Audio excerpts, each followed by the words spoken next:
Bismillahirrahmanirrahim. Assalamualaikum dan salam sejahtera. Pada pertemuan ini saya akan menunjukkan kepada tuan-tuan dan puan-puan cara bagaimana untuk kita menganalisis um, korelasi dan regresi dengan menggunakan Excel, ya. Misal kata kita ada dua pemboleh ubah, satu pemboleh ubah bersandar dan pemboleh ubah tidak bersandar, ya. Pemboleh ubah bersandar kita adalah um, markah ujian, ya, markah ujian, dan pemboleh ubah tidak bersandar kita adalah tempoh masa ulang kaji, ya, dalam seminggu, ya. So kita nak menguji dan melihat sejauh mana masa yang diluangkan untuk ulang kaji akan mempengaruhi markah ujian seseorang pelajar tersebut, ya. So kita ada tempoh masa ulang kaji yang kita uh, ukur dalam tempoh dalam tempoh jam, ya. Dan ini adalah markah ujian matematik lah, katakanlah ini markah ujian matematik, subjek matematik, dan kita ingin melihat apakah hubungan di antara dua pemboleh ubah ini, ya. So untuk menggunakan tools data analysis di dalam Excel, kita boleh menginstall ataupun memasangnya dengan menggunakan tools files. Tuan-tuan dan puan-puan pergi ke option, ya. Lepas tu pergi ke add-ins. Di sini tuan-tuan dan puan-puan akan lihat di bawah inactive application add-in ini sepatutnya ada analysis toolbox, ya. Untuk saya memang sudah memasangnya di sini, so saya tak perlu lagi pasang lah. Kalau tuan-tuan dan puan-puan belum ada, misalnya tuan-tuan dan puan-puan analysis toolbox tuan-tuan dan puan-puan ini ada di sini, klik dekat sini, ya. Contoh klik dekat sini, lepas tu tekan Excel add-in, ya. Tekan go, pilih analysis toolbox, tekan OK, ya. Kalau sudah ada, tuan-tuan dan puan-puan boleh memeriksanya di sini, ya. Tekan data dan ada satu ruangan tab data analysis di sini, ya. Tuan-tuan dan puan-puan, mula-mula kita nak melihat dari segi hubungan di antara kedua-dua pemboleh ubah ni, iaitu tempoh masa ulang kaji yang diperuntukkan dalam masa seminggu dengan markah ujian pencapaian seseorang pelajar, ya, dalam subjek matematik, ya. Ini adalah satu contoh lah yang saya cuba tunjukkan di sini. Pertamanya kita nak tengok dari segi hubungan. Hubungan, bila kita sebutkan hubungan, ia berkaitan dengan korelasi ataupun hubungan di antara dua pemboleh ubah, correlation, ataupun kita boleh namakan, kita kena tahu, ya, correlation, maksud core itu adalah perkali, ataupun together, ya, ataupun bersekali. Correlation, relasi itu adalah daripada perkataan relation, hubungan di antara pemboleh ubah itu di dalam suatu case yang kita kaji lah, correlation di antara kedua pemboleh ubah ini, ya. Caranya macam mana? Tuan-tuan dan puan-puan tekan ke data analysis ini, pergi ke correlation, tekan dekat correlation ini, tuan-tuan dan puan-puan tekan OK, tekan OK. Lepas itu tuan-tuan dan puan-puan cuba tekan input range ni, kan, ambil di kepala tajuk tiap-tiap pemboleh ubah ini, terus select sampai ke data yang terakhir, ya, item data yang terakhir di sini. Lepas tu tekan anak panah ini, so untuk kita masukkan dia. Pastikan group by column, 1, 2 itu column, ya, dan tekan label in first row. Maksudnya kita nak masukkan label inilah sebagai, kita namakan, kita kenalkan, ataupun kita kena beritahu kepada Excel ini bahawa ini adalah label dia, ya. Dan seterusnya kita pergi kepada output range. Output range ni adalah di mana hasil analisis itu akan dikeluarkan dalam kita punya data, ya. Tuan-tuan dan puan-puan tekan ini dan masukkan, pilih mana-mana kotak atau ruangan yang kosong, tekan, dan tuan-tuan dan puan-puan tekan output range ni. Tuan-tuan dan puan-puan boleh pilih new worksheet play untuk keluarkan hasilnya dalam satu sheet kosong ataupun di dalam sheet yang sama, ya, ataupun dalam ruangan yang sama. Tekan OK. So ini adalah hasil analisis korelasi yang ada di sini, ya. Tuan-tuan dan puan-puan lihat, ini bermaksud bagaimana hubungan itu dilihat, ya. Maknanya tempoh masa ulang kaji satu ni bermaksudnya dia hubungan pemboleh ubah dengan pemboleh ubahnya sendirilah kan. So maknanya nilainya 1 lah. Kalau markah ujian dengan tempoh masa ulang kaji, nilai korelasi dia adalah sebanyak 0.95 ya. Ini menunjukkan bahawa korelasi antara masa yang diperuntukkan untuk mengulang kaji dan memberi dan dengan markah ujian mempunyai hubungan yang kuat ya, hubungan yang kuat antara satu sama yang lain, iaitu 0.95. Nilai korelasi yang mendekati nilai 1.0 akan menunjukkan bahawa kedua-dua pemboleh ubah itu mempunyai hubungan yang kuat. Itu yang kita kena faham lah. So maknanya korelasi di sini adalah korelasinya adalah sebanyak 0.95. Okey. Seterusnya kita nak menguji dari segi regresi ataupun pengaruh ya. Pengaruh sejauh mana tempoh masa ulang kaji ini boleh mempengaruhi markah ujian subjek matematik. Berapa kekuatan dia dan berapakah pengaruh yang kita boleh lihat sejauh mana, berapa masa yang diperlukan dari segi kalau kita boleh simpulkan ataupun kita boleh wakilkan dengan satu formula matematik, bagaimana ia boleh dilihat ya. So kita boleh gunakan regresi, sebab regresi ini banyak membantu untuk kita membuat analisis dan juga membuat prediction, ramalan-ramalan sesuatu perkara ataupun boleh ubah yang kita ingin ukur ya.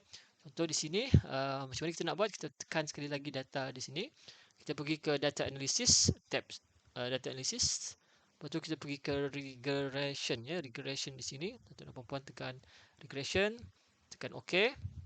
So sama juga input y adalah pemboleh ubah bersandar ya.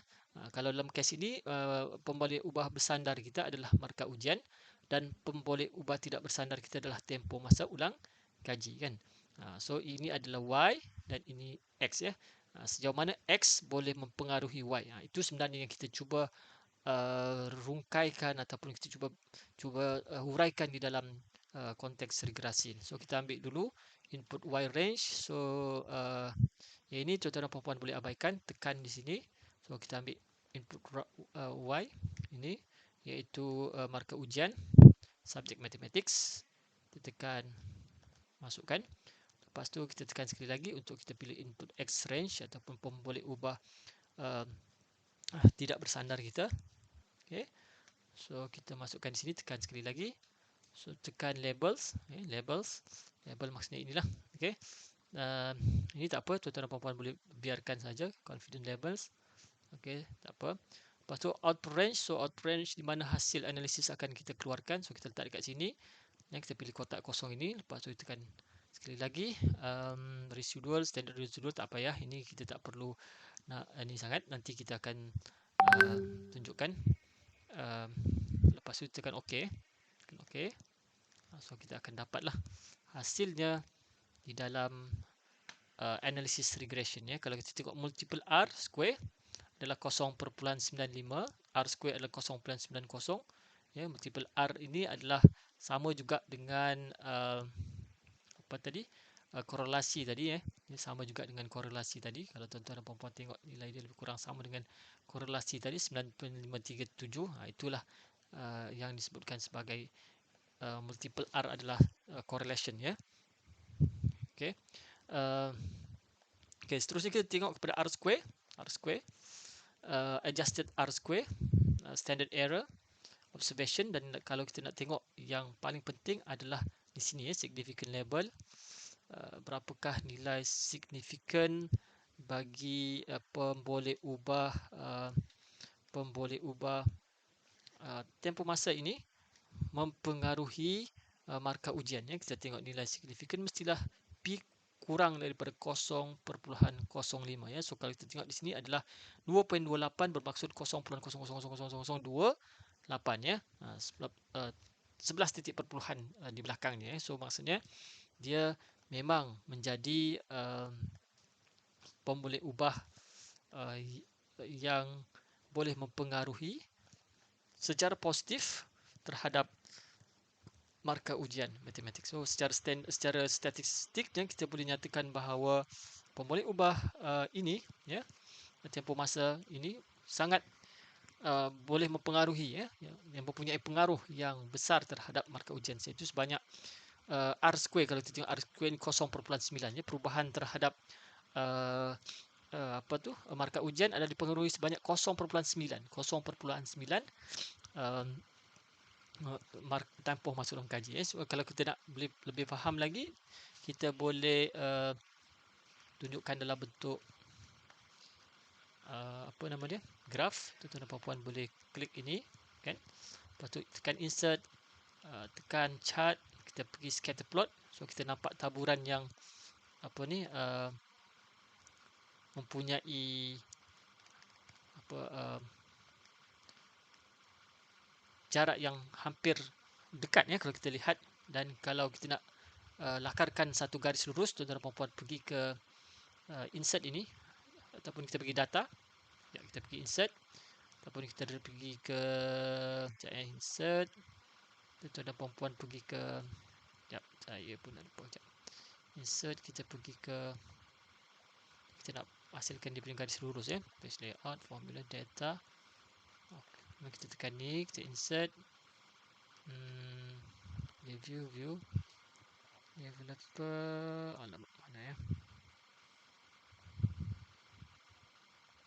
Okay, so kita pergi ke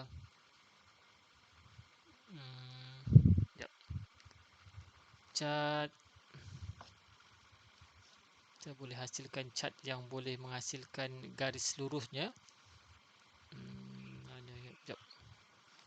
Ataupun kita pergi ke sini, kita pergi ke format plot area, kita pergi ke, saya pun dah boleh tak muncul. Okey, kita klik ni. Ni kita klik ni, dia akan keluar di chart design. Tuan-tuan pilih, tuan-tuan dan puan-puan pergi ke quick layout, tekan yang ini, ada tanda FX ini. Okey, FX. Okey, FX ini, tuan-tuan dan puan-puan akan dapatlah, ya, persamaan yang dihasilkan daripada graf ini, kita boleh letak tepi dekat sini. Ini dia punya persamaan sini. Okey, kita boleh delete. So Y sama dengan 20.992x, maksudnya R square adalah 0.9096. Sejauh mana X boleh mempengaruhi Y adalah sebanyak 0.9, maksudnya lebih kurang 90%, ya, perubahan terhadap X boleh mempengaruhi perubahan terhadap Y. So itu yang kita sebutkan sebagai regression. Kalau correlation, kita hanya dapat mengetahui dari segi kekuatan hubungan, tetapi di dalam regression kita dapat memahami tentang sejauh mana X itu boleh merubah Y, ya, dengan kita melihat merujuk kepada R square, ya. R square 0.9096, ya. Nombor yang menghampiri 1, ya, nilai 1 adalah menunjukkan kekuatan, ataupun boleh kita katakan 90.96 ini lebih kurang 91% lah, ya. X boleh mempengaruhi Y sebanyak 91%, ya, sebab 0.9 kita tukar kepada peratus, lebih kurang 90.96 ataupun 91%. Okey, so itu saja penerangan ringkas mengenai bagaimana kita nak memahami dan menggunakan correlation untuk menguji korelasi dan regresi bagi dua set pemolik ubah bersandar dan tidak bersandar yang kita cuba uji dalam kajian kita. Okey, sekian, terima kasih. Assalamualaikum warahmatullahi wabarakatuh. Berjumpa lagi kita dalam ruangan yang dalam sesi-sesi yang akan datang, ya, sesi perkongsian. Okey, tekan like and subscribe channel ini.